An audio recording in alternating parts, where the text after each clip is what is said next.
So here's my little office away from home, where I can work aboard the boat.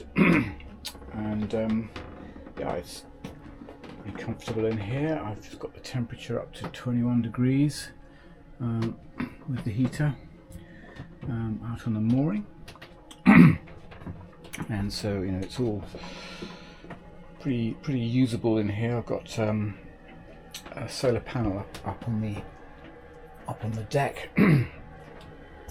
to give me extra power to run the heater, because it runs an electric motor that runs on diesel. And yeah, so that's how that goes. And also, of course, it runs the fridge, which is running at the moment, which is all under here with stuff for tonight.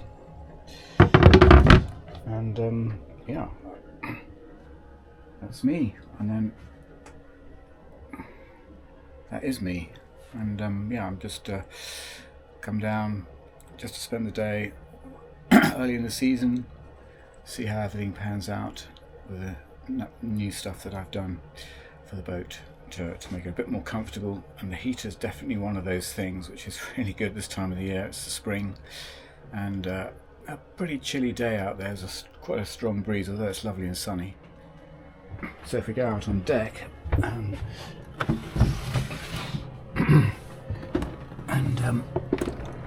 this is what it's like outside at the moment.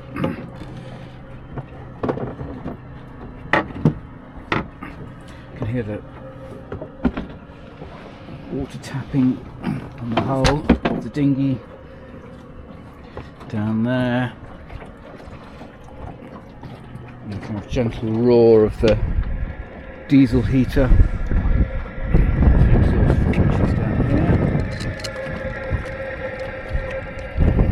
And then this is the deck of the boat, and my solar panel there. Okay, so I've been on board most of the day now. It's kind of 4 in the afternoon. No, actually it's coming up to 5.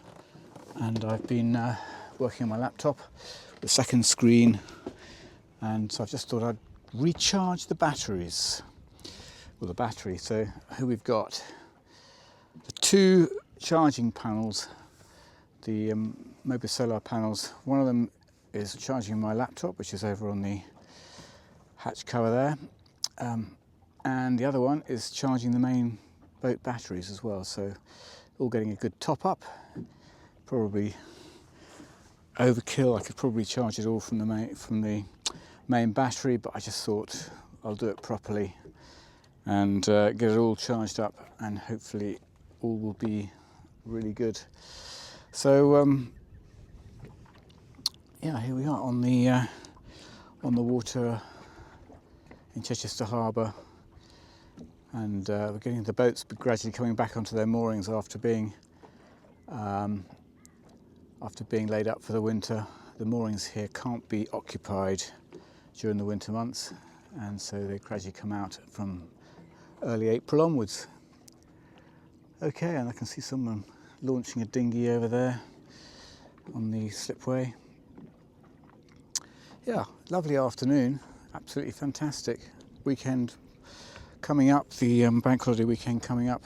I'm just going to stay on board tonight, and so it's now 25 past 8, and I'm just cooking my dinner. So I've got some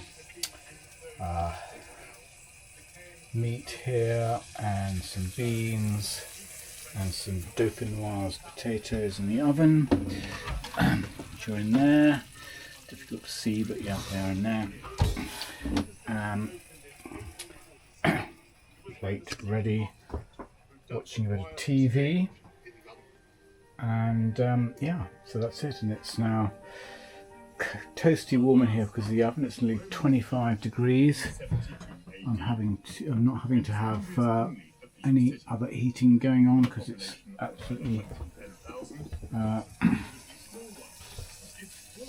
toasty, and the view outside as it's well past sunset and, you know, going on to dusk, You can see the lovely crazing in the windows, which will, I think, be replaced next winter. That's my plan anyway. So just using minimal lighting. Make sure I don't chew through the batteries too much. I'm probably being overcautious, but... So just before going to bed, I went out on deck with my camera and took a couple of pictures. Quite tricky, very, very dark, and handheld on a moving boat, because it is moving, even though it's very, very quiet. Yeah, handheld, quite tricky, 2-second exposures. So, it's now early-ish the following morning, and I just thought I'd let you see a typical boat a following morning after, you know, a nice meal and comfortable bed for the night. So yeah, there's my duvet in the distance, and here's the washing up from last night. And it's not huge, but there's some to be done. And for those who've not lived on a boat, this is how we go about it. Well, not all boats are the same, of course. We don't have the luxury of on-tap hot water, which you can have fitted to boats, even smaller than this. I just boil a large kettle, and then it's washed up and drained, and all is good. And quite proud, last summer I made this little table, extra table that folds out, which I got that idea from a lovely Halberg Rassi boat that we sailed on previous summer, and just extra little space to put things, because space is always at a significant premium on a boat. So there we are. That's a little anecdote about the washing up. So here's a job I don't really like doing. This is the speed log. It goes through the bottom of the hull, has little paddles on the bottom, which I'll show you in a minute, and it measures the speed of boats running through the water. Now, lots of people decided you can't be bothered with this anymore because you've got GPS, which tells you how fast you're going over the land. Well, that's great, but the nice thing about this is that it tells you how fast the boat's actually going through the water, which isn't always the same if you're running through areas where there's tides and currents, etc. It's just a useful thing to have, and but it is something that, as you'll see, is a little bit of a problem to keep it clean because it gets growth on it. Now, I've put some anti-fouling on this. It's just at the beginning of the season at the moment,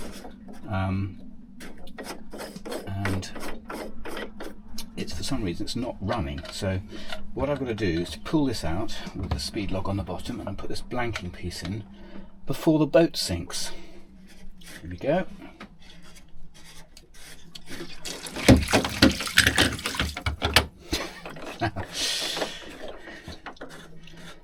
You can see how long that took and how much water came in. It doesn't take long, and that's the speed log, and it is running. Look, there's a little bug ready to make its home amongst all this stuff. So I don't really know why, when I was running this earlier on, it wasn't showing any speed on the instruments. Well, there's nothing wrong with it, because normally it ends up getting a bit of growth on it. You get in this little paddle wheel area here, you get just weed growing, tiny little bugs and barnacles grow on it, and inevitably then it stops running. Anyway, that's the direction you've got to put it in, so that's forward. It's very straightforward in that respect in terms of setting it up. Why it's not running, I don't know. Anyway, there's nothing to see there other than putting it back.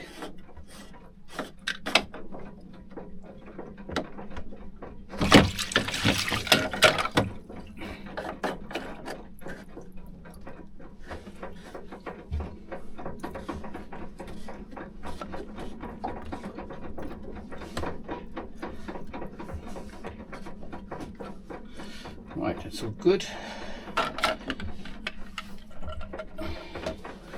Get that out and dry it. And now, and that you won't have seen that, but in there's also a special flap that prevents any more water than is really necessary from coming in. It actually kind of flips up and reduces the flow rate of the water, but it's still, as you can see, you still get quite a lot of water in, which I'll now pump out. Most of that anyway.